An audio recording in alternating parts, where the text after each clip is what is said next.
Chas Smith, it's the first day of December in the year of 2023. Can you believe we are here yet again, David Lee Scales? It's crazy how fast the year goes. We are, you know, what I like to do at this time of year, though, when the calendar flips to December is when I start counting down for the start of a new World Surf League Championship Tour season. Wow. This Really? is, yeah, we got 2 months exactly, don't we? Ish. When does it Yeah. I start again? mean, I mean, you're right. You could start counting down, but that's the last thing I'm thinking about in the month of December. I feel as far away from it as I could be at any point in the year, and am almost checking out of all work entirely, just focusing on family and hanging out and gratitude and whatever else. Did you feel back in the old days, the Triple Crown days, did you feel closer to professional surfing during the month of December then when it was 100%. pipeline was coming, it was going to end the season and the Triple Crown was in full swing? Yeah. And but also it did feel closer to professional surfing, but it felt also like a gift at the end of the year from professional surfing to me. It was like a Christmas gift almost, because that Pipe Masters ending the week before Christmas or whatever, it was an early Christmas present, in fact. It was great. Well, I guess the new masters of the World Surf League are Jehovah's Witnesses. They have taken away our celebrations. They really have, man. They've really devalued, they haven't devalued anything. They've undervalued entirely their greatest assets, The essentially. how bad did you feel on a scale of 1 to 10 for the Jehovah's Witness kids in your elementary school when like it was time to do the turkey play or time to do the making a gift for your mom and they had to go to another room and or entirely sit out? Yeah, it's a total bummer. We had neighbors. It wasn't my neighbors, but we spent a lot of time at my grandma's house. And the neighbors across the street had like a bunch of kids that were our age. So they were our good friends. And yes, there was a very strict divide in terms of how we structured our time during the holidays. I mean, it is to me making a religion and says, okay, here's the bar that you're going to jump in over everyone who wants to be part of this thing. We are going to take away everything fun. Anything fun, gone. It is Yeah. gone. Don't even, and then come on in. This is Yeah. this is your religion now. Those poor kids, You poor know, Jehovah's Witness kids. I've thought about this, and I understand completely how these things developed from a sociological perspective. Because if you really want to achieve things in life, structure and a rigor are all good things, right? Like Sure. abstaining from Oh things that are yeah. luxuries and just focusing and working hard, getting up early, you know, all of that will help you get your goal and achieve your goals in life. Now, if you have somebody else doing it with you, that'll help you get there even quicker. If your household lives that way, you'll get ahead over everybody else in the neighborhood. Turns out if your neighbors are doing it in concert with you can band Boom. together and Yep. really do it, you know? And so then you see, okay, this is a community of people with shared beliefs and they are going to work hard to get where they want to go in life. Um, I understand it at that level. It grows to a certain point where it's like, or that level of rigor is good for certain personality types, but adding in a dash of creativity or a dash of um, letting the steam, the valve steam off for a little bit can actually expedite productivity for certain types of people. You need to start sprinkling in all of those things and having a little bit more critical thinking assessment of who's good at what and let's apply them in those roles, and then you can really turn the after boosters on. The problem is where you and I are at now in Southern California, it's the opposite of the rigor. It's the all giving into the luxuries and the gluttony and all that kind of stuff. So It really is funny how you are correct that when the calendar does flip to December, people do not actually count down to the World Surf League Championship Tour season. What they do is literally, I feel stuff used to slow down December 10th ish, right? Now stuff really stops basically during Thanksgiving and stays stopped for a month or more, which is great. I'm all Yeah, for it.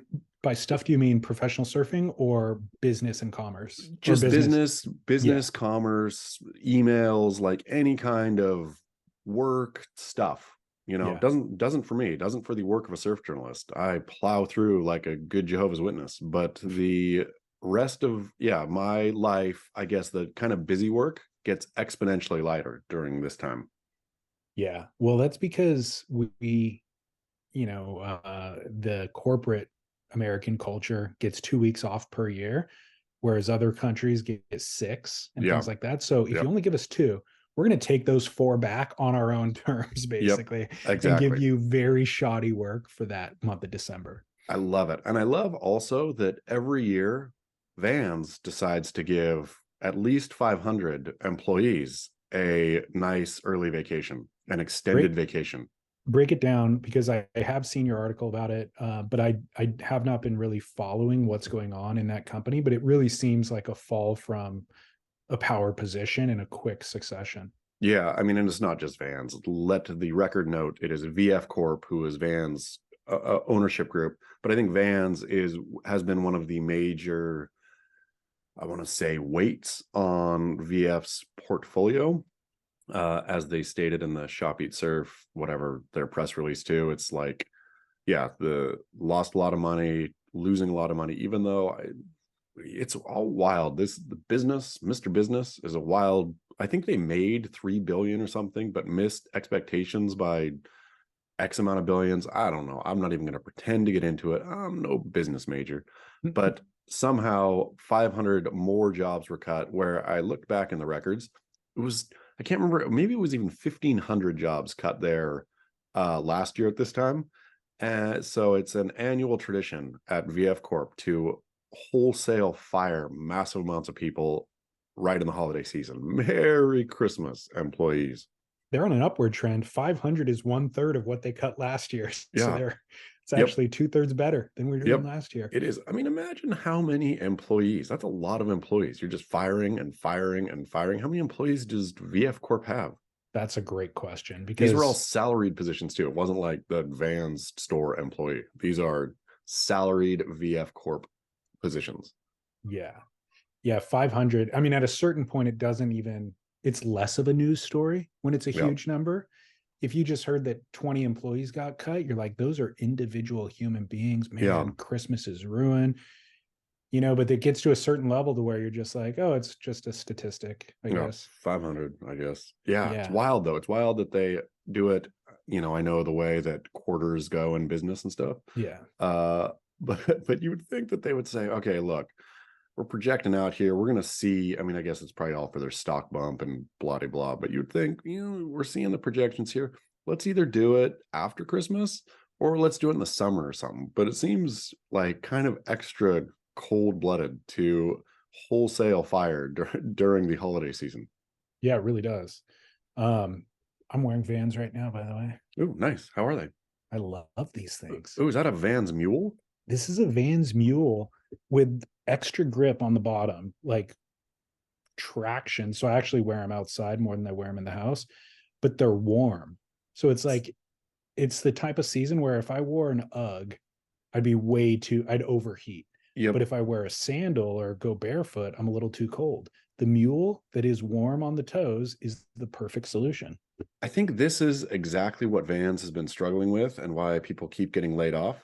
Not the fact that they're making a mule, but I think they keep on searching for what is our next iconic product. We have the classics, right? We have the shoe that people buy that I feel was more on trend a couple years back. Like you'd see, any kid aged what, 8 to 17 had a pair of Vans classics on.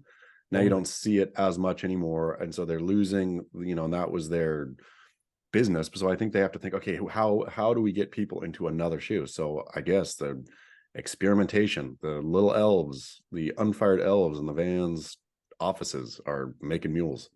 Yeah, I guess so. I should state, well, we should look into also, has any of the surf team been cut? Ooh, I would imagine quietly. I would imagine not your John Johns, but on your bottom end, there's contracts not being renewed. I bet nobody's getting cut, but I bet contracts not being renewed. Yeah, John isn't part of the team, and his brothers are. Oh yeah, that's it. But the Gdauskas brothers, I'm thinking of, Dylan Graves, I'm thinking of, has had kind of a big role there. Joel Tudor. So we need to look into that, whether they've been affected or not. I would like to state, though, that I'm a big fan of the company, and what they've done in surfing, I think, has always been very valuable contributions. And the way that they've treated the athletes, the content that they've created, it has always been authentic, Sure. Off the wall. Yeah, I'm a big fan. Sad to see it become such a corporate thing that it becomes almost distant. But yep. All right, we've got a bunch of fan engagement this show, a bunch of emails, and actually listener line calls I'm not going to play. I don't think we're going to have time, but maybe we can get to those next week. But the first email comes in from Portugal, and he says, "Hello, David and Chaz. This is Miguel, longtime listener from Portugal. Congratulations on the show. A few episodes ago, you mentioned the fact that Porsche had entered the surf industry by designing and building surfboards. This immediately reminded me of Mercedes, that you also mentioned in the show, when they started sponsoring Garrett McNamara. I distinctly remember the video that they made, in which it looked like their engineers spent hours and hours R&Ding the design to develop the perfect board for the Nazare waves. The guys dressed in white lab coats, computers doing mathematical calculations, the professional hardworking scenario, all to show how hard they worked to come up with the perfect formula. Isn't marketing the best? Well, I'm almost 100% sure that I was among the very first human beings to actually see those surfboards, because I witnessed them being built, and it wasn't anywhere near Stuttgart. From attempts with different types of foam, from everyday styrofoam to high quality EPS, hand glued stringers made out of PVC to wood, calibrating the weight of the board with embedded fishing weights, all kinds of handcrafted solutions you can imagine, the precise kind that all tow surfboard builders have tinkered with. One thing I can guarantee, no engineer was involved. All these boards, at least the first ones that I saw, but probably all of them, were not built in a factory or in a laboratory. They were built on very normal shaping site, one where the dogs roam freely, where foam dust floats in the air and the smell of resin pervades. All of this is to say, after those boards left, I doubt that Mercedes engineers took over and dedicated hours of work to developing the surfboard any further. I'm sure they have better things to do, like build cars. And I bet it's the same case with Porsche. I just wanted to share this insight with you because I think it deserves some discussion, and also slightly casts a shadow over the real surfboard shaper. Keep work, Miguel. Not only kind of, I very much like that insight. And it makes me feel two ways all at once. It makes me feel like, obviously, the surfboard shapers out there, they have so much knowledge, nobody can beat them, right? Even though I think, last week I specified a tow board. I don't know what a tow board is, right? And so I would imagine that maybe, or could imagine that a Porsche or Mercedes, engineer could figure out something, because it doesn't need to paddle and all that kind of stuff. But also knowing that, there's also tow board shapers who have been doing that for years and years and years. And how are you going to beat their expertise? How are you going to beat their, not only what they do, but they're getting direct feedback from tow surfers, right? Who are coming back and saying, oh, it's a bit too heavy. It feels this way when I do this, et cetera, et cetera. You cannot manufacture or recreate, I think, that kind of field testing anywhere, which leads us to Kai Lenny's backflip. What about Kai Lenny's backflip? Did you not see it? I mean, which one? The one at Haleiwa? No, the one at Jaws. Oh, no, you didn't see this? Didn't see this. No, Oh, is this new? Like, did he just do this? A couple days ago, from the Black Friday swell.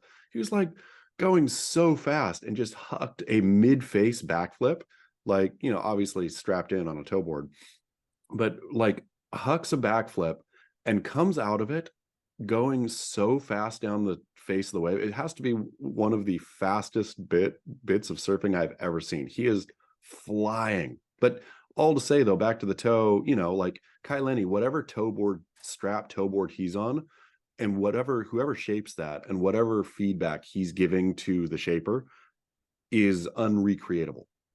Totally. So just on Kai Lenny, it's basically an ollie, like he does it mid face, just under his own power.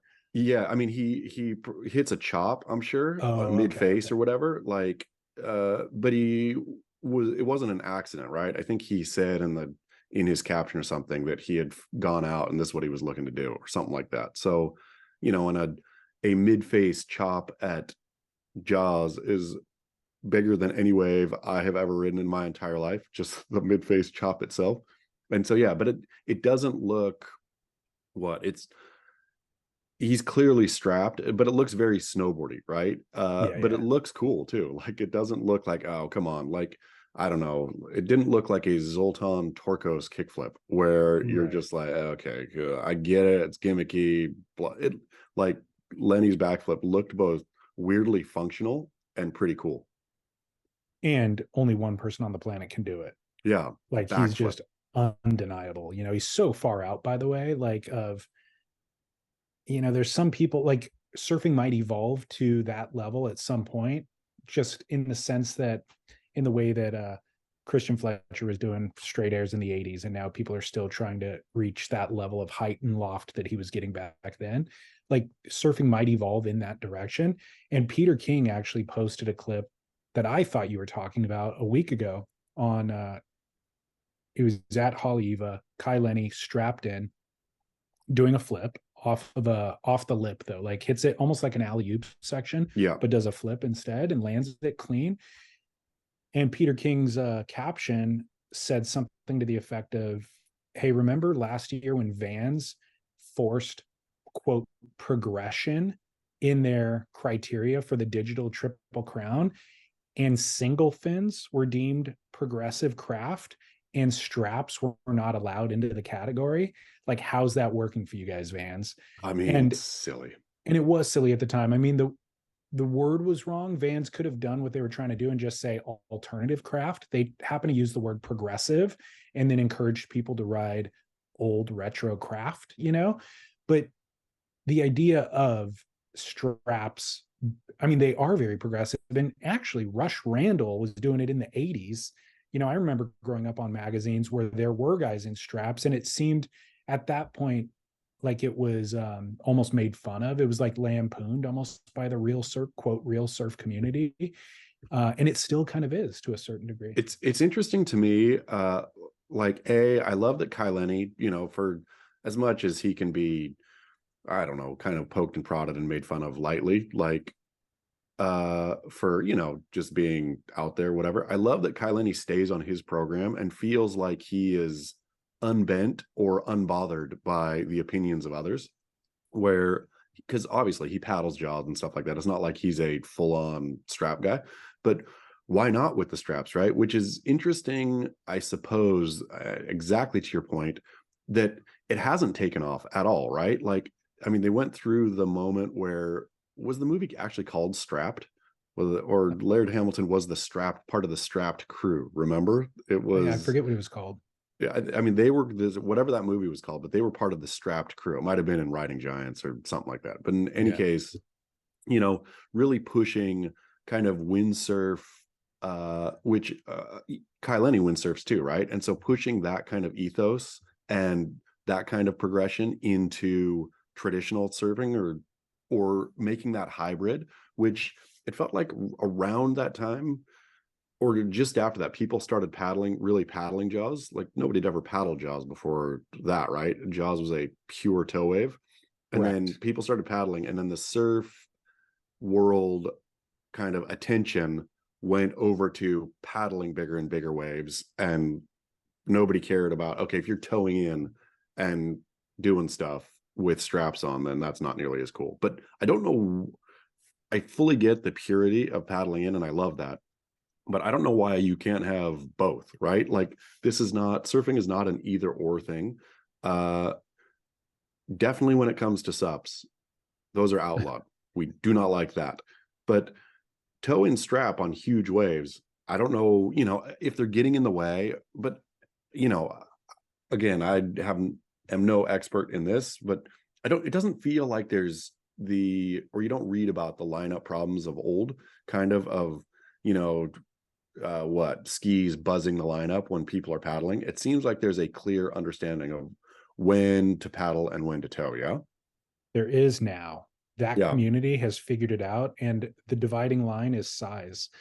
The waves get so big that it becomes a tow day because they're too big to paddle into, you know. I love the And self-regulation there, that they decide as a community. It's not like a government comes in and says, okay, the waves are this high now, put your paddle stuff away, it's time to tow. Like, they as a community figured this out without outside regulation. it took 10 years.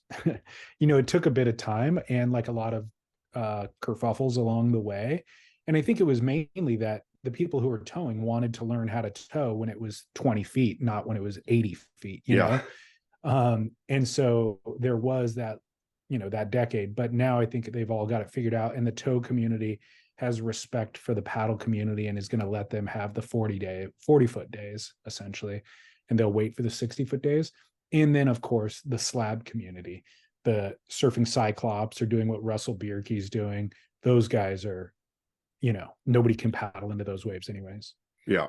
I mean, well, but yeah, back to Kai, back to Strapped, all of it, and all the way back to tow boards and how they're made. Yep. I'm glad that the backyard shaper, or the backyard tow board shaper with the dog running around the shaping room, still has a leg up on Porsche or Mercedes engineers.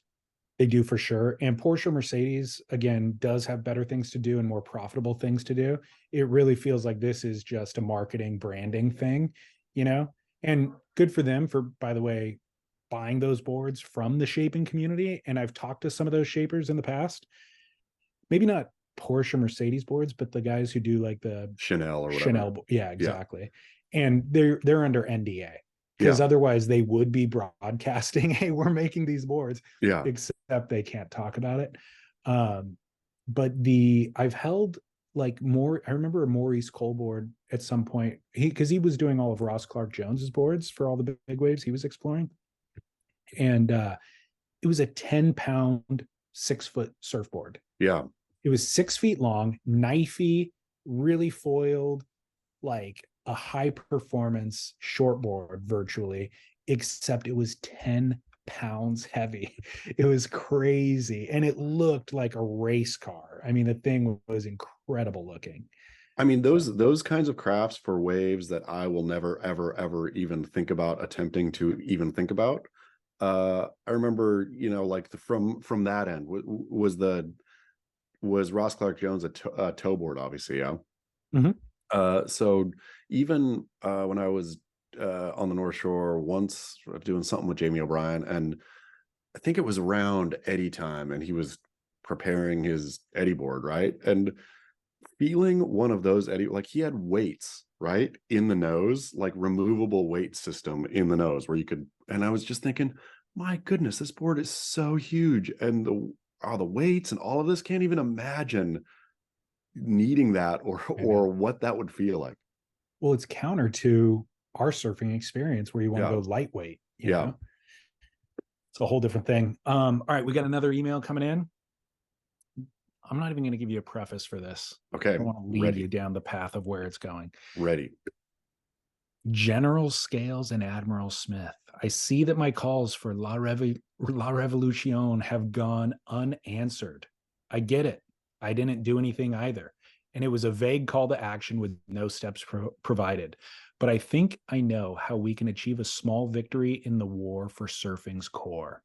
My scouts have alerted me that there is a second season of the Red Bull show, No Contest, starring Admiral Smith's age-old nemesis, Emperor Goggins. In this show, I hear that Emperor Goggins rides boards that are built for tandem surfing while eating his way through various paradises of our surfing world. Ew. Are we just going to sit here and accept the transcendence of Emperor Goggins into the divine level as a global spokesperson for our sport? Or are we going to accept this transformation into the Anthony Bourdain of surfing? I say hell no. But who shall fill this void? Who is well-traveled, well-groomed, surfs fine enough, is thoughtful, has been a writer for many years, and has a degree in English? The answer has been right in front of us all along. I am talking now directly to you, at Surf Journalist. If your Insta handle wasn't already assigned, let this be known. You are the chosen one.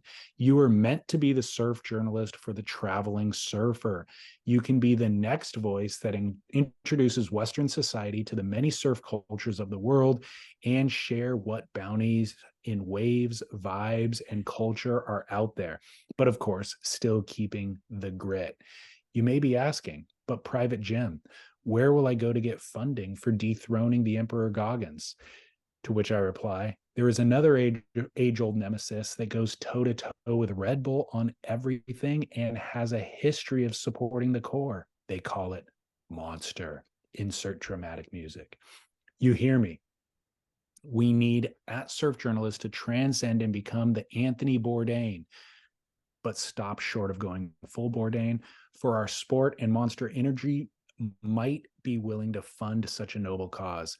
I don't know. I'm not an agent, but I think you, Admiral Smith, might know some strings to pull. Work, James from SD. Ooh, James, thank you so much for the belief. Wow. Yeah, have you watched any of the new no contests? I have. I'm actually a big fan. Is it a good show? It is a good show. How many episodes have you watched? 3. What they've gone to San Francisco. Yeah, that's what it was. San Francisco, Morocco, Tahiti. Okay. And you're saying they're good. I really enjoy them, dude. And the Anthony Bourdain analogy is apt. Like, it feels like it was modeled after No Reservations. And I think that it has the same font and everything as No Reservations. I mean, they don't even try to. Yeah, I think Ashton even mentioned that years ago when he was talking about the show, that was the inspiration for it. So they're very well done. They're very well produced. I am not anti-Ashton at all, but I think they could have a better host. Like, the show is very strong and the host feels he's just trying hard all the time. You know what I mean? Like, he just feels like he's trying hard. Like, his interviews with people, he is overly laughing at their jokes, overly trying to be their friends, all that sort of thing. But he does a lot of the writing, I've noticed in the credits, and the writing's very good. Like, the context that they provide, the history, the background, the cultures, the people that they choose to interview along the way are all like excellent choices. There's so many fascinating characters in every episode. So I think that he is involved in the production and some of those decisions, and he does a good job at it. I think they just need a different actual host in front of the camera. Yeah, I mean, I think Ashton's personality and whatnot doesn't play well. You don't want Anthony Bourdain. Never seemed like he was, or rarely. I haven't watched a ton of No Reservations, but watched enough to know he never feels like he's cloying with his guest. Like, he was always cooler or as cool, and so didn't need to like beg for approval. Like, Ashton's got that puppy dog, like me, want me. We're the same. We're both cool guys. I'm a cool guy. You're a cool guy. Which, that thing right there is hard to take much of, to be honest. I think it works great for the producer role. Like, all of that is a valuable asset behind the camera and pulling strings and getting approval to go certain places. Phenomenal. But on camera, it feels schmarmy. And everybody says that in the comment section, And so I wonder sometimes, like, how much of Urine Ashton's fights have followed him, and that commentary is related to his, quote, misdeeds from 8 years ago. and people, I don't think, I bet not a lot. I bet Ashton's smarminess is so, like, even me not bringing any beef up, me just looking at it objectively, he's really hard to watch. He is like such a smarm fool, right? And it comes off, I think, as really like ungenuine, right? Or disingenuous, because you can't be friends with everyone and be everywhere all at once, right? Where I think, I don't know, I read a comment about the San Francisco one where he was claiming, local status in San Francisco because he lived there before, which is all fine and good. But But I think Ashton's the kind of guy who would claim local status everywhere, right? Like if he lived in, he'll claim for sure Florida local status because that's where he grew up. He will claim probably Oceanside local status because that's where he lives now, or if he does live there, or whatever. Like he's one of those guys where you can't, he's like trying to be in the moment of wherever he is, and you just can't. You got to be someone. And I think Ashton, that's, I think his personality is not very deep in that way. I think he cares more about being liked than anything else. That's ultimately what it all boils down to, I think. And that's transparent. And that's what the consensus of the comments kind of always point to. So that's unfortunate, but the series itself is very good. I mean, and I look forward to it. The idea of traveling the world with like good production value to learn about different surf cultures is great, right? I mean, and again, I don't watch the show, but one other kind of beef I have with it, I suppose, is there's one thing to hook up with like I don't know, hooking up with pros and stuff like that, or real notable people along the way, I think is a little, you're getting a skewed look at these places, right? You're getting like the totally privileged look. And I know that Bourdain did that, of course, with no reservation. He wasn't going to talk to schmucks in whatever restaurant somewhere, right? He was always with the award-winning chef who's doing the cool thing, or, the musician or someone. His entree into these places wasn't as average dude, but Bourdain was not an average dude to begin with. He was already a notable personality, right? Like, part of what I would like to see more, if I was going to do this show, I would leave off with the real kind of name players and go actually get into a surf. What is Morocco's surf community? I've surfed in Morocco before, and the little dudes I was with, that was way more fascinating. Their like not famous lives was, to me, a way more interesting look at Morocco than the clips I've seen from Ashton in Morocco. You should watch it. Okay, I'll do it. I think that you will be surprised at how well it's done. Okay. Because they do a lot of what you just suggested. Actually. A lot of like lower down dudes, and it seemed like some of the comments I guess I read were just all, you're getting a skewed look because all they are is with these notable pro guys who are taking them places and skewing the view. That's not always true.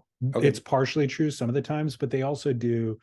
Like in the Morocco episode, for example, they go and visit this pottery maker who has been there forever, and like it's clearly an important part of that community and that culture. And it's there's a lot of interesting characters throughout every episode that are like that aren't to do with any commercial connection or a sponsor being involved in the trip or anything, or a professional surfer or anything. So they're well done, I will say. But I still like James and San Diego's pitch for you, because I think that you could do a version of this.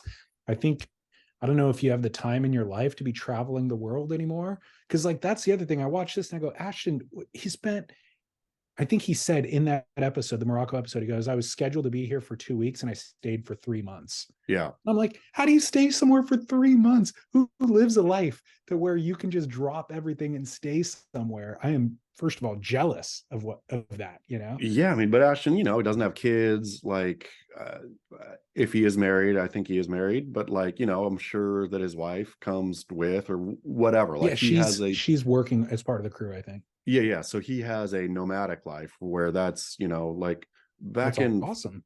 Yeah. And Florida Surf Film Festival Day, I remember meeting, did you meet them? The couple who was sailing around the world?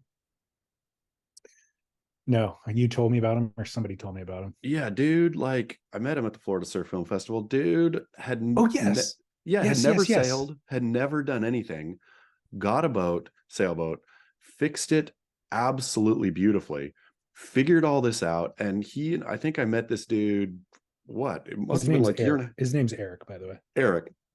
Met Eric and his wife 2 years ago now, and they have literally been doing this for 2 years. Like I follow them on Instagram. What is their handle? Surfari. Yeah. Something. Yeah, Eric and Jenny, I think is his wife's name. And Um, but they are doing it. They had this vision of what they were going to do. And it wasn't like he came from this, if I recall, from this sailing family, or they had like literally no experience. They just had a dream of doing this.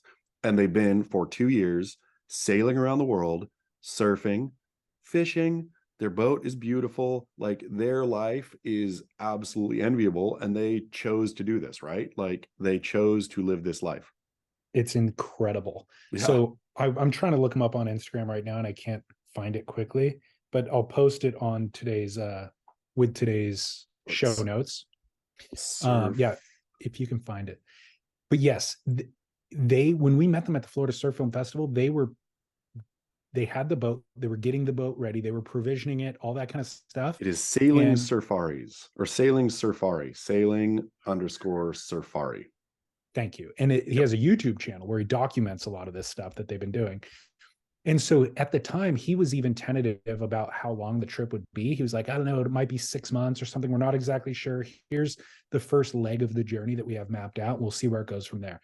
That was 3 years ago. They're still Yeah, on the boat. They're still doing it. It's totally. incredible. It is an incredible follow. And but you know, back to Ashton, or like, yeah, when you build your life, if you build your life that way, there's, you know, sacrifice, there's, you give up things, you get things. But yeah, I mean, good on Ashton for sorting out his life where he gets to do this. I wonder how does it do you know, no contest, how many views and whatnot does it get? Can you see, or is it only, does it not live on YouTube anymore? It doesn't live on YouTube. It's only on Red Bull, and I can't even embed it on my site. Like Okay. they approve Stab Magazine to embed it because they're in partnership with them. Yep. But you have to go to either Stab or Red Bull, and there's no viewer count. But I think the fact that they're in season 2 is an indicator that it's doing well. Great. Well, good on Yeah. Ashton. Good But on I'm Ashton. coming. I'm coming after you, Ashton. I'm gonna come after you with the monster claw. I'm gonna rip your face off. He lives on the North Shore, by the way. Ashton does? Yeah. He fully claims North Shore local. I guarantee it. When he's out, when he's like not on the North Shore, but if he's out and about other places, for sure, he's like, yeah, you know, I live on the North Shore. So, you know, I'm tapped in there. It's my kind of my scene, my crew. He does. The boys. I mean, to your point, though, he's created a life that he designed, that he is able to do exactly what he loves, you know? So good for him. I'm jealous of that in certain ways. I mean, Great I feel job, like Ashton. I've created a life that I've designed as well, but the sacrifices that I gave along the way are the ones that he picked, you know, like being able to travel endlessly, surf all the time, live on the North Shore. Those are all sacrifices where it was either that way or a different way. And I picked a different way, which I'm very happy with, but it's like, it's good for him, you know? Yeah. Good job, Ashton. I'm going to call the cops on you. So this relates directly to that. This is another listener email that came through. It says, the subject line said, "It's always offshore on the World Wide Web. Dear David and Chaz, longtime listener and reader of The Grit, please discuss digital nomads. I used to focus my ire on forecasts and surf cameras, but technology's infection into surfing has spread well beyond that. The amount of nomadic surfers who work remotely has absolutely blown up my previously quiet surf life. I'm talking about surfers with no fixed addresses. They are white-collar professionals earning wages pegged to developing countries with high costs of living, who are now chasing waves in developing countries. Let's leave it vague so as not to out myself, but Southeast Asia, Latin America, North Africa. And these digital nomads have no intention of returning home. I can't blame them for enjoying living like royalty, saving a small fortune, and surfing the best waves all at the same time. We all know breaks are busier than ever these days, but what irks me is the level of mediocrity and entitlement that they have in and out of the water. Instant gratification, convenience, gentrification. They have privilege and seemingly not a care in the world. I won't even get into the fact that they are usually beautifully physiqued, beautifully aesthetic people with new boards from well-known shapers. And oh, how they talk the talk. But most often, they surf far below even my intermediate mediocrity in the water. It is a worldwide phenomenon. Maybe they can't afford to buy a home in San Diego or San Francisco, but they are running rampant in my beach town, living like royalty on land and cooking it in the water. Please discuss. Love the show. Keep the work. Thank you so much. Shining a spotlight on the important issue of our day. Forget George Santos being expelled from Congress. This truly is a thing that should be discussed, because to his point, what the problem I have with them in is this kind of living, and have had even pre-digital nomad days, is these kinds of people who make their money elsewhere and live somewhere, they have no tie or connection. The only thing they're doing to the community where they choose to live is, sure, they're like buying food and stuff, right? They're part of the kind of economy in that way. But other than that, there's like, they are leeches onto places, right? They're not sinking roots in, they're not like really learning about this culture. This does not mean anything to them other than what it can give them, right? These kinds of people who live somewhere, they're not like, okay, this place just speaks to me, right? It is where I really want to be. I want to contribute here. I want to learn about here. I want to learn the language. I want the whole thing. I feel like this kind of phenomena is such selfishness to an nth degree of, I am here for me. I'm not here for anybody but me. Well, his point, I think, is kind of gets to the heart of the matter, which is their entitlement coming from privilege, and then just not understanding that you even have that. And so you enter just with your own sense of self. And I mean, what we love about surfing is that it is a meritocracy, right? So when I showed up at the beach when I was 12 years old, first learning how to surf, it was just everybody's equal until you see them get up and riding on a wave. And Yep. whoever rips, that's the king. Yeah. It didn't matter what salary they earned, what kind of car they showed up to the beach in. It doesn't even matter what kind of board they're riding, because sometimes it was somebody riding a beater, and that it's clear as that. What's happening in his scenario, it used to be that way, but now there's people showing up who are bringing the privilege that they have on land and with them into the water, and they have so little awareness of the etiquette and the culture that they think that still applies in the water. They're unaware that their kookiness now puts them at the bottom of the social economic socio status, like they're just kooking it, and they're unaware that they're kooking it, and they're still trying to paddle for set waves, and they're probably not taking turns, and it's annoying. I had a wonderful conversation yesterday with Adam from the Reader, the local paper here, about about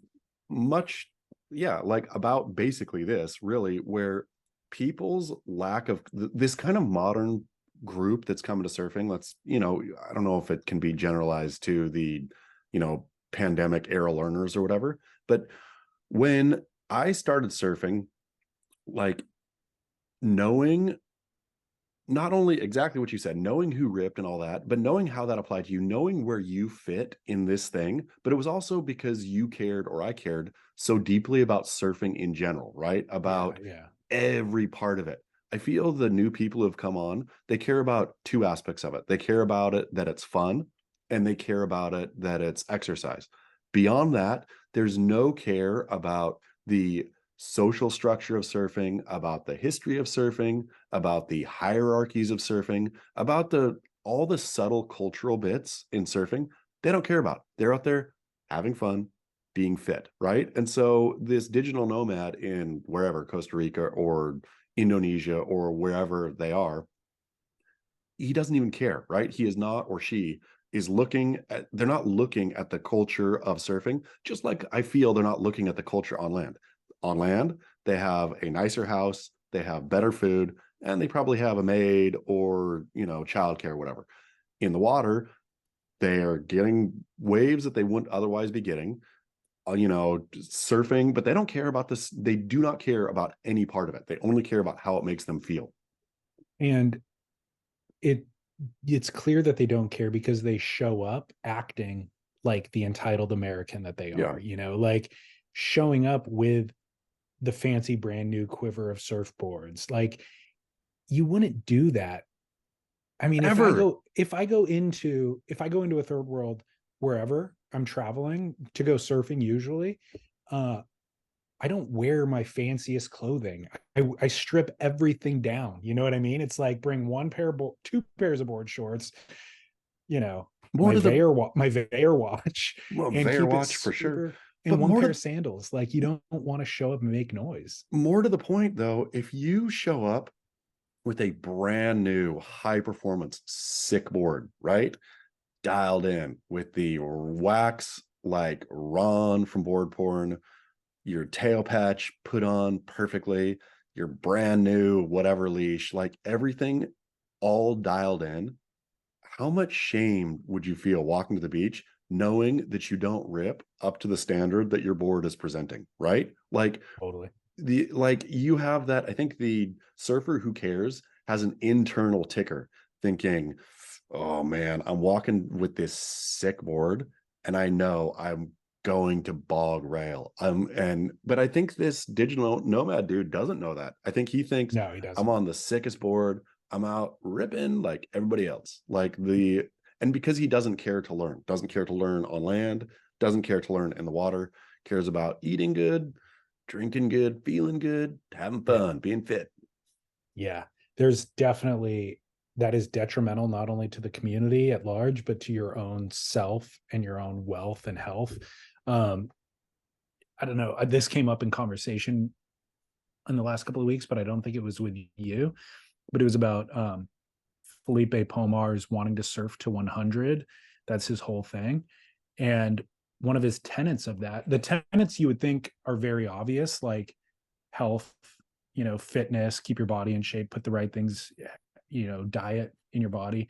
But the other tenet of it was being of service in the community, Yeah. which is something that you wouldn't necessarily think of. But and I've heard other people as they age reference that more and more, which is being of service, not just being integrated into the community, but being of service Giving to the something. community. Yeah. Giving Yes. something. Gives Being you part. purpose, Yep. builds you up. You have more longevity in life when you're involved in that type of a role. And so that digital nomad surfer isn't aware of that detail, Yeah. like, it's not all about you. It's not all about getting the most waves. No. It's go out there and give away some waves, get into a priority position and hoot in the next person who's in line, I mean, and I wonder how many of these people, right? Like, how many of them care about the community at all, either the surf community or the community on land? Like, I feel that there's very little care about culture in general, be it surf or, broader definitions of culture. Yeah. Well, I think that's all I have to say about that. But we have a tools to live by inquiry from a listener, if you've got time for it. I sure do. All right. Tools to live by is presented by Veyer Watches. VeyerWatches.com is where you go. I would normally give you our promo code, but they're doing the holiday kind of year-end sale, which is greater than our promo code. So you can get 20% off if you go to Veyer Watches. It brings me joy. I look down at the thing. I feel there's a mechanical, old school element to it that I just really appreciate. And I just have joy looking at it. And so I'd say give the gift of joy to somebody else in your life with a quality crafted timepiece. You have a couple gifts of joy. Just think how happy your father, your father-in-law, your brother-in-law, etc., will feel when you give them a watch. It is a timeless gift. It really is. That shows real class. Like, giving a watch is classy. Giving a watch is a great gift. Everybody appreciates a watch. So Veyer true. does free US shipping, easy returns, waterproof warranty. Check them out for yourself. You'll love them. They're assembled in America. Can't say enough good things about the watches, but they are our ultimate tool. So listeners, inquire for advice. They need tools to live by. This one comes in from one of your neighbors, actually. Great. Chaz. Yeah. He said, quote, "My lovely current holiday situation is this for DLS, Chaz, and the general beach grit community beyond. I need to pick up my possessions from my ex-wife after our divorce was finally finalized. No domestic items. Couldn't care less about any of that. Note the proper use there, DLS. Yes, I do. Thank you for using it correctly. Couldn't care less. He goes on to say, I'll be picking up about a dozen surfboards, mostly Rusties, a Cordell or two, a couple of travel board bags, and a few snowboards. After nearly 6 years of the horrendous family court system, I can't fully remember what inventory remains. Of course, I've purchased and have been riding surfboards in that time, but I need advice for what to do with this old, but still probably very decent quiver. Should I, A, pick up the boards and use them or sell them myself? This option comes with a huge swallowing of pride, with a feeling of groveling for the crumbs of the relationship. Or B, give away all of these boards to someone in North County, San Diego, who would be willing to pick them up so that I don't have to deal with her or anything further, thus preserving some credibility. Some or many could use these donated boards or trade anyone who could benefit from them. This would provide me with some belief that I've tried to give back and help someone who needs a board these days. Or C, double middle fingers to the see you next Tuesday and I'm out. Sell the stuff yourself, put the money into the daughter's college account to replenish all the attorney's fees that she's wasted. This option may not use the boards in an optimal way, but also has forms of vindication that cannot be measured. Also, I have finally subscribed to your guys' work after mooching all of these years. The proof is attached. Work. Thank you so much, first and foremost, for the subscription. We don't talk about it enough, David Lee, but I treasure each and every one. $5 a month. You can support our work. Go to surfsplendorpodcast.com. There's a subscription tab. Click on it. You can set it up in 1 minute. It takes almost no time at all. You can cancel it anytime, but it is the bedrock of this work.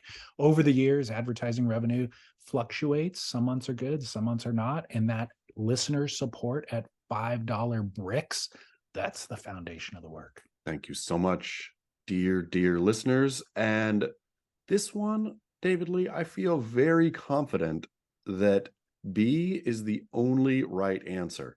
Is you two birds, one stone here. You don't have to deal with the ex. You also don't have to look like you're groveling and like doing stuff. You've already forgotten about these boards, right? These boards, to me, when something is put away, takes me maybe 6 months to entirely forget about it, right? Like, so you can get these back, and I'm sure there might be one or two in there like, oh, this board went sick, right? The feeling of that is not going to be as good as the feeling of not dealing with it at all. A. B, doing something good with them, donating, like figure out the cause, right? There's got to be a good cause, I feel, that could really use these boards and that would make you feel good and that would actually be doing some good. And then also having the ex have to deal with the person coming over, you know, knocking on the door, opening the garage. She'll be mad. She'll probably throw extra stuff in there too, like whatever, but all good because the cause is good. That's what I say. I say that's the only way to do it. Well, I'm going to mirror that for sure. I think that as for the boards themselves, I've actually regretted every board that I've ever sold.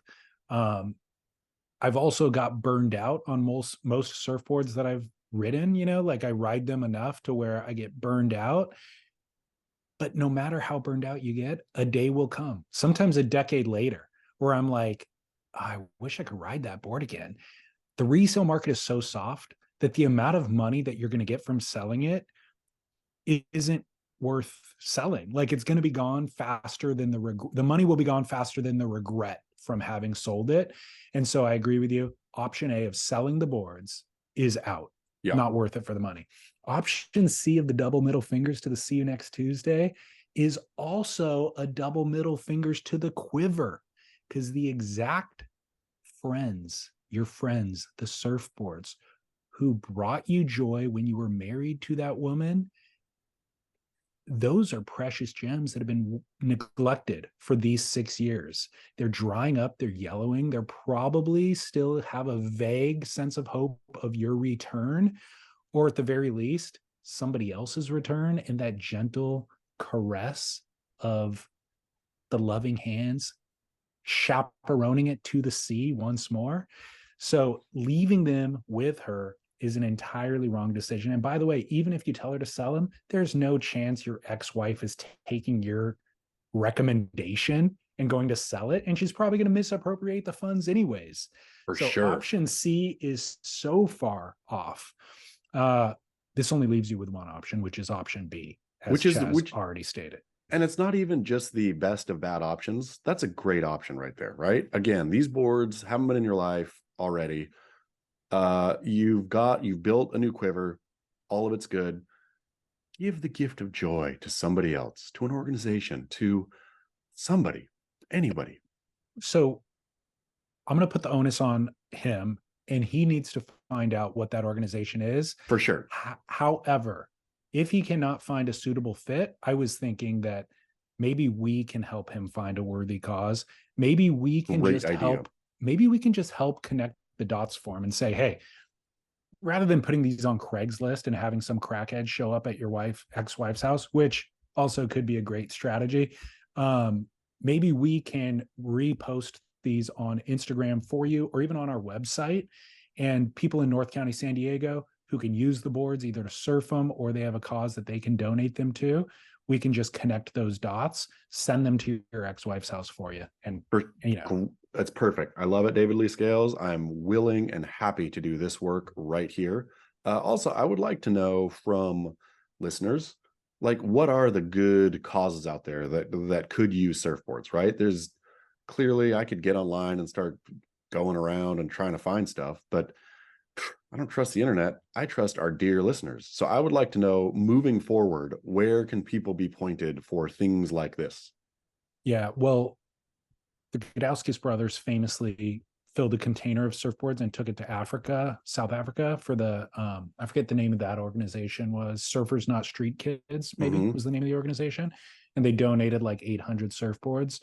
And their original collection was only supposed to be like 40 surfboards. And so many people supported because so many of us have these surfboards that are, not being ridden, that they were very supportive of the cause. So but the Gudauskis brothers, it was so much effort and it cost so much money to actually ship the thing that I don't think that they can do it consistently. No. But there's got to be local.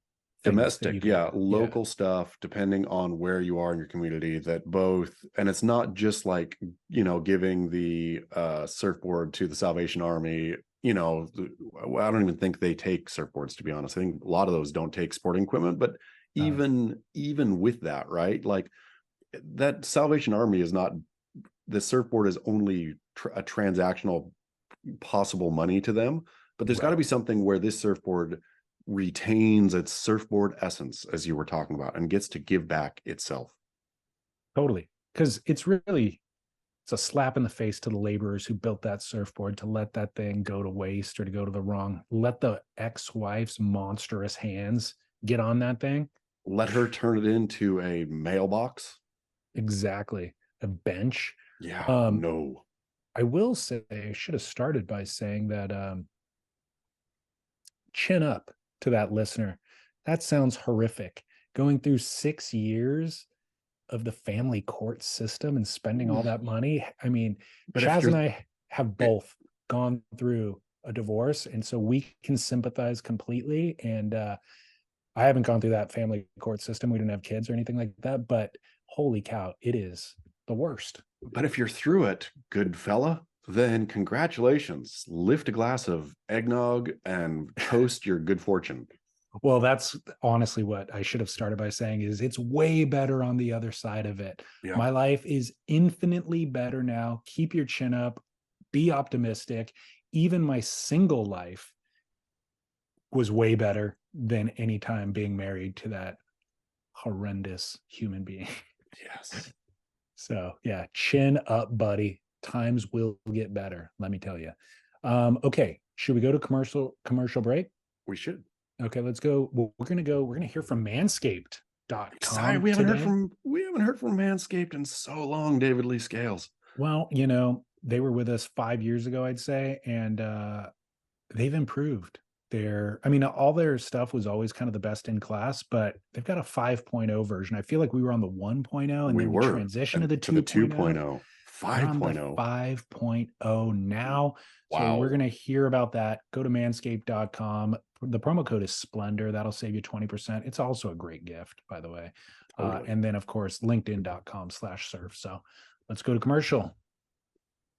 All right, Chaz, we are back from So good commercial. to We've be given back. people advice on how to find jobs, how to hire, how to give gifts, all that stuff. I feel the show is the perfect place all year round, but particularly when the holidays come around, because not only do we give gift advice, Vaer is honestly the perfect gift. And now that Manscaped is back, Manscaped is the other perfect gift, but Manscaped is the perfect gift for yourself too. Who wants to go out to holiday parties and whatnot looking rough? And when you come home, you know, after some champagne, the aforementioned eggnog, things are getting flirty. You don't want to be like a weird, unkempt dude. So Manscape up. But then also, so we got fair watches, we got personal grooming. We also have internal grooming, David Lee Scales, keeping healthy through the holiday season with drinkag1.com/surf, covering all your bases. I almost forgot about that. And you're right. And that's why I don't want to call out James from San Diego with his beautifully written email earlier asking you to travel the world and write about it and film it. He referenced Monster Energy drink. And I was like, you're right. That is the logical solution if you want to go toe to toe with Red Bull. But I would never put that in my body. I can't even co-sign Chaz partnering with them for any sort of production thing because it feels like the exact opposite of what I want to put in my body, which is water and drinkag1.com/surf. drinkag1.com/surf too. I've recognized that I'm sure our listeners who have got on the program will like, you get energy from that drinkag1.com/surf. Yeah. Living healthy, drinking those good greens. I get a pep in my step in the morning from more than just my coffee.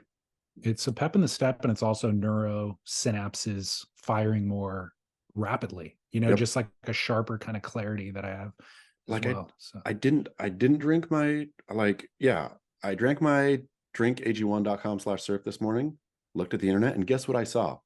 what? Without this, I don't think I would have seen it, but my eyes sharpened, focused, that John John Florence looks exactly like John Daly, the golfer, and John Daly might in fact be John John Florence's father. Oh my gosh. I don't think I would have known that otherwise. Who made that connection? Somebody sent it to me in Instagram, and have you seen the new pictures of John Daly? No. He looks exactly like John John Florence. Oh Yeah. my gosh. Yeah, Okay. it was just one person on Instagram, but Okay. I saw it too. I'm Yeah. dying to see this now. That is hilarious. Yeah, Well, it's pretty okay. good. So I had two thoughts as you were talking about male grooming. I'm not going to say who it is, but a couple of people in my life, extended family, who always have some errant hair. And like I only see them during a couple times a year, get togethers, birthdays and stuff, but it's like there's an ear hair always sticking out. And I'm like, and a lot of them, like they just don't trim that. But I'm looking at them going, wouldn't your wife at some point tell you? I guess Yeah. maybe you're oblivious to this, but shouldn't your wife? Because it is distracting. I Yeah. cannot even have a conversation with you without staring into your ear or Yeah. off the lobe sometimes. It's like a hair running off the lobe, and it's like, dude, take care of that. And exactly to your point, grooming is not so much about vanity. And I don't even think, maybe like younger, it is about vanity. Being older and grooming is about being not totally distracting to others. Exactly to what you like. It's somebody looks at you and they're not thinking necessarily, look at that handsome guy. What they're thinking is nothing, which is exactly what people should be thinking. You don't want them thinking, I mean, chances are for most of us, they're not thinking, look at that handsome guy. But what you definitely don't want them thinking is, look at that dude's ear, look at that dude's nose, look at that dude's lower back, whatever issue. You do not want, you just want to be anonymous. The way you stay anonymous is by grooming. This is also advice for our guy who's going through or just got through going through the divorce. If he's going to be out there in the dating world, when I was young, trying to find where I fit in the world, I don't know, 16 in high school or whatever, I'm looking around and I'm going, that guy is handsome. Okay. Like, I guess you either have it or you don't. Now that I'm in my 40s, it's what you're talking about. It's Yes. all that you have to do is not be gross. Yes. And I see women who are just like, they'll be like, oh my God, so and so is so good looking. And then I see who they're talking about. I'm And like, they're just not gross. that guy's just He like did yeah, yeah, he's just average at best. he did the But bare minimum he did the of bare grooming. minimum because as dudes age, pot belly, all the hair, they go, or the hair in all the places you don't want it, and then they go bald. And it's like, they'll even put up with a lot of that. They'll be like, I like bald guys, or Yeah. whatever it is.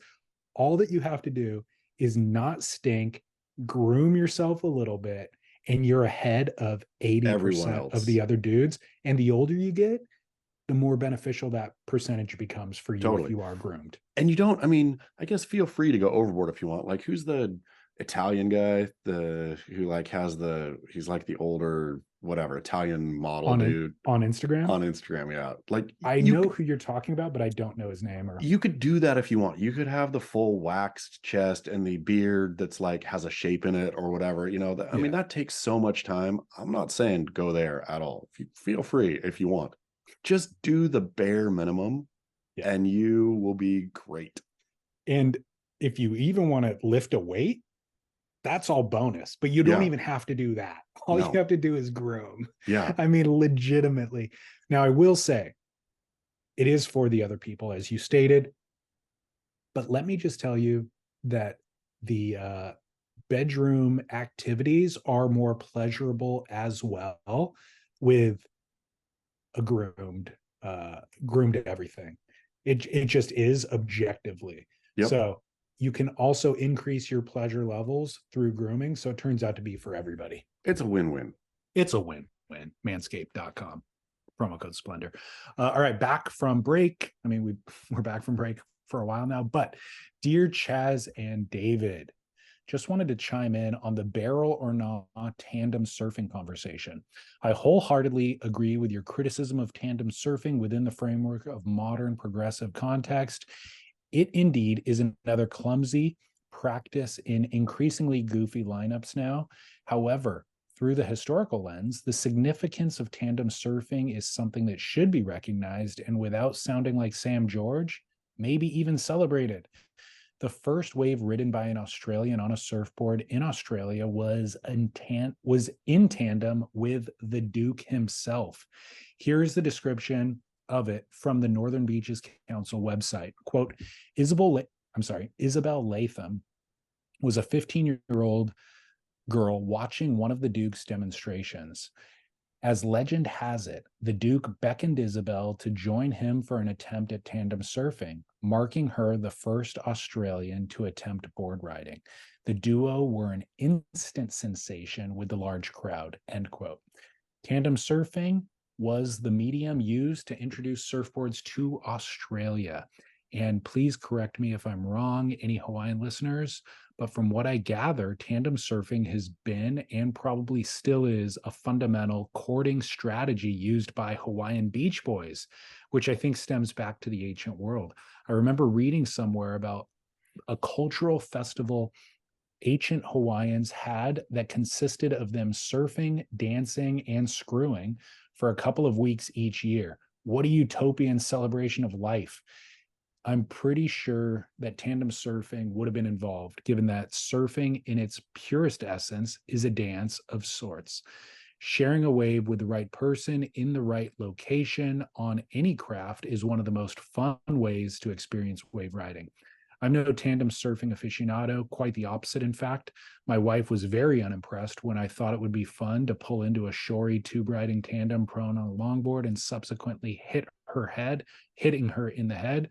But the footage of dudes cruising with their girls on the gentle rollers of Waikiki looks like a hoot, and I can imagine a throwback to the ancient Hawaiian aloha spirit of enjoying the ocean as a community within the natural rule of hierarchy, of course. Keep work, Ian. Ian, thank you. Well stated completely. I think we did baby with the bathwater on that one, because definitely there's those postcards from Waikiki and all that where you don't look at that and think, kooky. Like there's a grace to it. There is, yeah, historically, which we should have defined. And thank you so much for bringing it up. But yes, that definitely as a historical thing, bravo, and or the places where it's practiced historically, like Waikiki, or I can imagine, yeah, I mean, Malibu, you can't anymore, right? Malibu has jumped the shark in many ways, but particularly, or that's one of the ways it has. But the few places that tandem surfing is appropriate and historically significant, by all means. Well, Thanksgiving morning, friend of the show, Rob Machado, texted you and I as well, and razzed us a little bit for that conversation just by pointing out, educating us. Bobby Friedman and Tiari Thomas, he said, used to surf pipe Oh, and yeah. Big Sunset. And I remember this as well. Like I remember seeing them in the magazines back in the day. Um, and he sent images of them just absolutely charging as a tandem couple. And when I saw that, I was like, you know what? He's kind of right. Could you imagine a more bonding experience And than dropping into big outer sunset. getting shacked at backdoor with your Yeah, partner and getting blown out? I mean, that is a unbelievable. I mean, that would serious. be a crazy thing to experience with your partner. So Yep. kind of can't deny that. Yep. Undeniable. Sorry. Sometimes we're slightly off. Mostly Well, right, slightly off. what we always are is beholden to our Southern California centric view on everything. And so, us having both entered surfing around the same time in the mid 90s and seeing the version of tandem surfing that existed at our local beaches at that time was the kooky thing, but it is a very slim cross section of tandem surfing as a whole. And we're basing our entire opinion on that experience. Beautiful. So, also feedback, and this is going to be directly related to this week's Barrel or Nos selections. This comes from a listener, JJ, who said DLS. Out of the, remember we were talking about turkey for Thanksgiving or ham Yes. or whatever. Yeah. He said DLS. Out of the three Abrahamic faiths, two of them forbid pork: Judaism and Islam. In Christ, all things are free to eat: ham, bacon, pork ribs, McRibs, Funyuns, etc. I'm thankful for Jesus. Onward, JJ. Mm-hmm. Amen, brother. Amen. So this brought up a thought that I had about there are food, and even with tandem surfing, there's things that I'm just like not accustomed to, but maybe they are okay to do. Maybe I'm just undereducated, right? Sure. And so food is one of those things. So all three of our items today are food related do's or don'ts that I'm going to present to you. Great. Barrel or not, hot sake. No barrel, David Lee scales, no barrel. I do believe that hot sake in Japan, and I will say there is a, like everything, right? Not everything, but like most things, there is that real specific time / place. If you are in a Japanese ski resort, for example, and you have just gotten done out on the hill and it was snowing hard and you're sitting down for your nice omakase meal and there's a hot sake there, but have at it, right? But that's a very specific scenario. For the rest of it, no. From what I've heard or what I understand is that the sake that gets heated is the poor quality. None of the good sake is heated, and you shouldn't be drinking poor quality pretty much to begin with. So that's my understanding as well. I used to work in the wine industry, and so I encountered a couple of, sake tastings over time, and it was always cold. Yes. I don't think that there's such a thing as good quality hot sake. Yeah. So I just thought it was somehow an Americanized thing where, and it's specifically what you said, which is it masks all the impurities and the imperfections in the wine. So the colder it is, it showcases all of the delicate purity The of notes. it. Right. So yeah, when you have a crappy version of it, then you go, oh, well, how do we Heat it up. how do we mask all of this let's just heat it up a little bit and give it to the people who don't know any better. So I thought it was kind of designed for Americans who are idiots. So you're talking about the scenario if you're getting off the ski slope. Does the hot sake even exist in that scenario? It Would they does. It even? does. Oh, okay. I've done my, oh man, snowboarding, Japan. Any listener who has a little, just say, thinking about what's that trip I want to do, go snowboard Japan. It is absolutely incredibly epic. The entire experience is epic. But yes, from the onsens, they have like the Japanese bathhouses that you do, and then everything's just perfect. And yes, they do hot sake. Okay. So it does exist. It's not like, America. it's not like the dominant, but it is available. Got it. Okay, well, good. This is why I'm asking you, because my only exposure is cold sake. Like that's just, I've never even had access to hot sake. I guess I'd have to order it, but I've never had it around me to where, because I would try it. You know, I'm curious what it would be like. It's not bad, I'll say. It's kind of, okay. It's pleasant in and of itself, but it's definitely, I mean, sake is a beautiful drink too. And sake is not supposed to be consumed always that way. Sake in and of itself is like, man, like a good sake, whew, it's hard to beat. Specifically with sashimi. Sure. Like the whole experience. Yeah. If you're sitting home drinking sake, I think that's kind of weird. But if you're like sake with a hamburger. Yeah. No, I mean like sashimi, the most delicate of meats with the most delicate of drinks. It is an unbelievable pairing. Like I almost wouldn't even eat sashimi without sake. And I wouldn't drink sake without, you know? So yeah. But I can't imagine doing it hot, because then it would just boil the fish almost, it's not, it's not so bad, but it depends on the meal, right? If you're having a hot sake and like a Japanese curry, for example. Okay. So no barrel on hot sake. I'm going no barrel, but the small caveat. The very specific caveat. Yeah. Got it.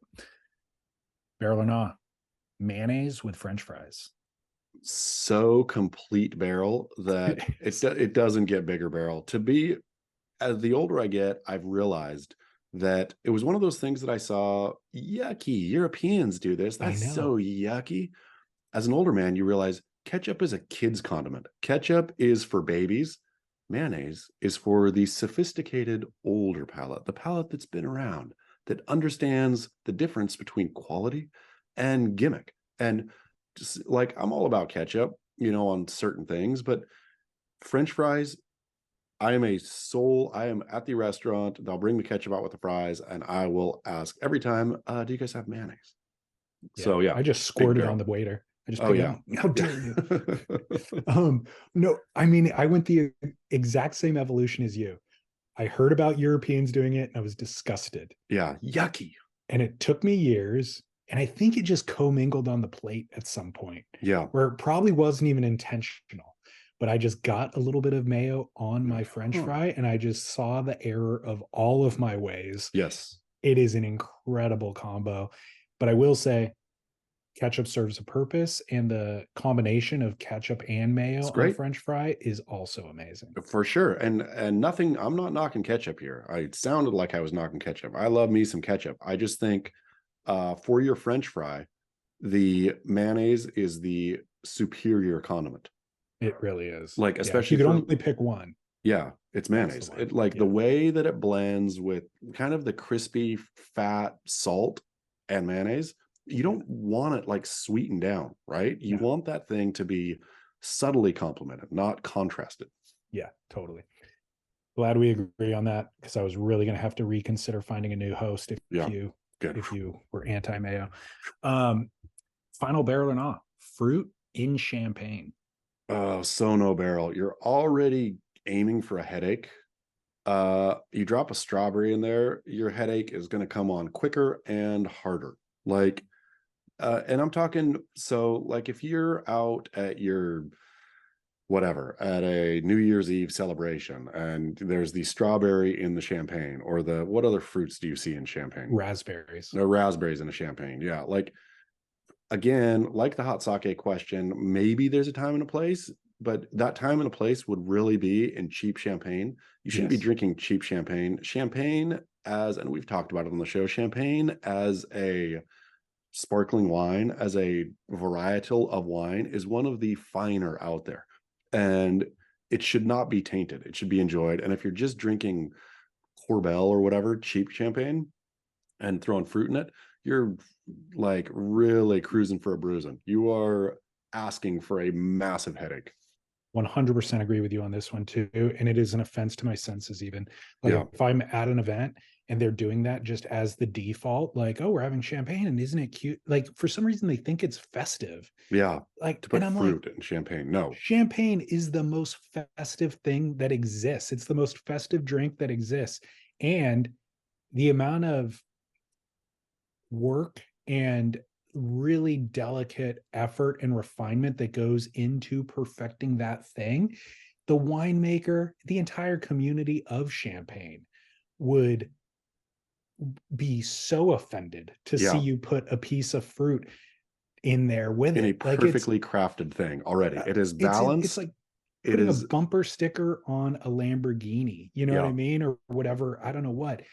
It's terrible. Do It's not do it. And like you said, it mainly is, I think it's like with the sake situation in a sense where you have the crappy version of it. sure.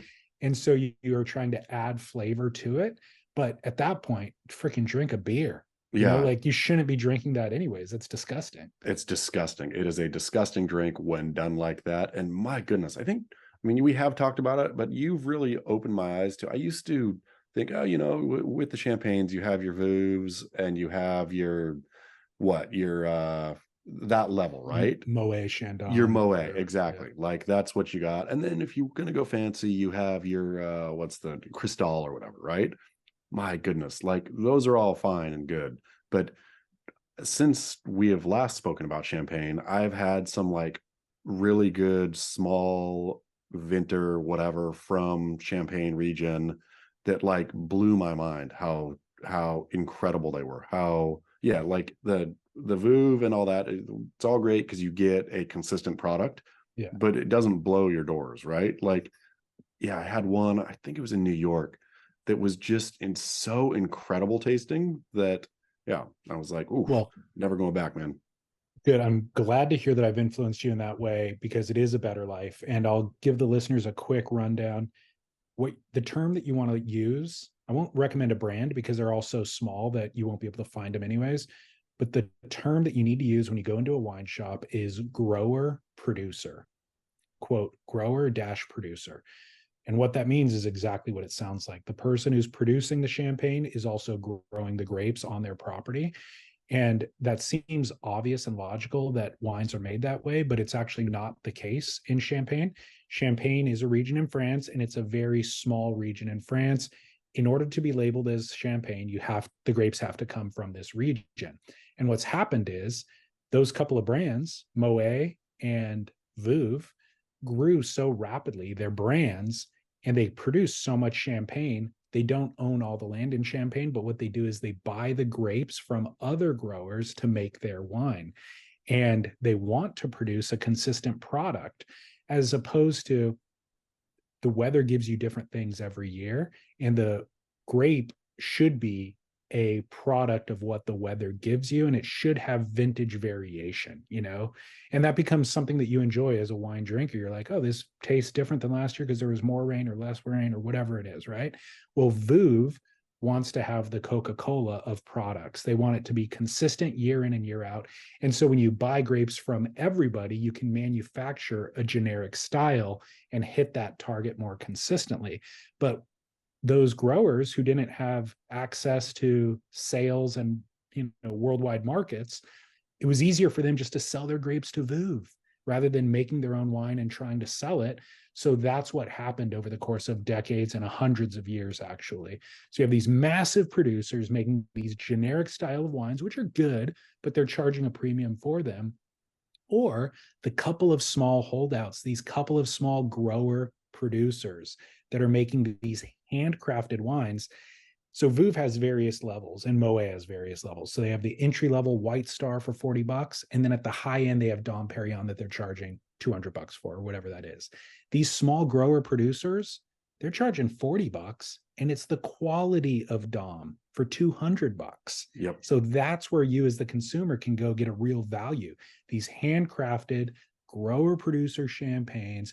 Like I said, just go into your conscientious wine shop that knows what they're doing should be like, dude, I want to grow or producer champagne. The entry level one, it'll be 40 or $50, not cheap, but equivalent to in quality Cristal from Louis Roederer, or Dom Perignon from Moet Chandon.